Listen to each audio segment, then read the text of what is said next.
David, thank you so much for being here. And you know what? It's been quite a bit of communication back and forth. And love the book, by the way, Built to Lead. 7 management and board principles for becoming a top 10% manager. Now, before we begin, I mean, there might be a little bit of audio because you're actually doing the first ever expert video that's outdoors, which is just awesome.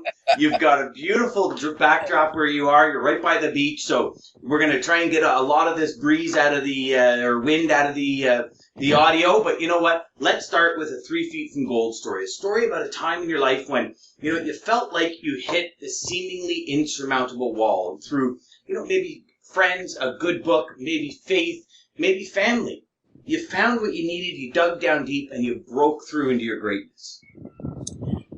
I would probably say if you wanted the old 3 feet from gold story, I would probably say it was in my second year in business.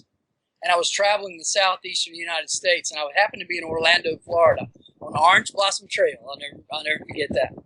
I'd been traveling. I traveled when I was down there. I would typically go from place to place all day long and trying to sell my employee recognition engagement programs to companies. I'd walk in and just no appointment, walk in right out the street and try to get in to speak to people. And typically I was very proficient at that. So I would get in. Actually, I had an oversized business card blown up one time when people say, "Can you leave your card?" I'd go out to my car and get it and come back and say, "All right, where do you want me to put it?" You know, and they would crack up, you know. And I would always get in. They loved me for that. I tell you, it was awesome. But anyway, I had been down in Orlando for 3.5 days. Actually, yeah, I was about 10 o'clock, 11 o'clock on Thursday morning. I'd been hitting it ever since Monday morning. And nobody would give me the time of day. Everybody would look at my programs and discuss it and everything, but nobody bought. Now, I'm be honest with you, I was getting discouraged. And I was like, woe is me. What did I do to deserve this, kind of thing. And I was like, good Lord, what did I do to deserve this? Cut me some slack here. I'm doing the best I can. And I went into a Sam's Club. And I went in and I said, I'd like to speak to the manager about the employee engagement recognition program. And I showed him my awards and everything, what we did, our plaque program we do for over 12,000 clients around the country and in Canada. And I showed him, and he goes, I really like these. He said, but I really can't make the decision. I'm going like, oh, great. And actually, this story is in my book. I don't know if you got that far yet, Dan, but it's in there. So I basically... He said, I got to talk. He said, the district manager upstairs, can we go talk to him? And I said, sure. So we ran upstairs and I showed them to him and he goes, I love these. And he said, I'd like to get these for all 10 of my stores. Can you do that? I said, absolutely. So I'm sitting there and I'm thinking like, wow, that's a big order. And I said, I know this is kind of weird, but this is a good size order. I said, I'm going to have a tough time having it because I would have to buy the awards. I'd have to get them shipped in. I'd have to engrave everything, pay my people, put the plaques together, ship them out, then wait 30 days to get paid. Well, that was tough.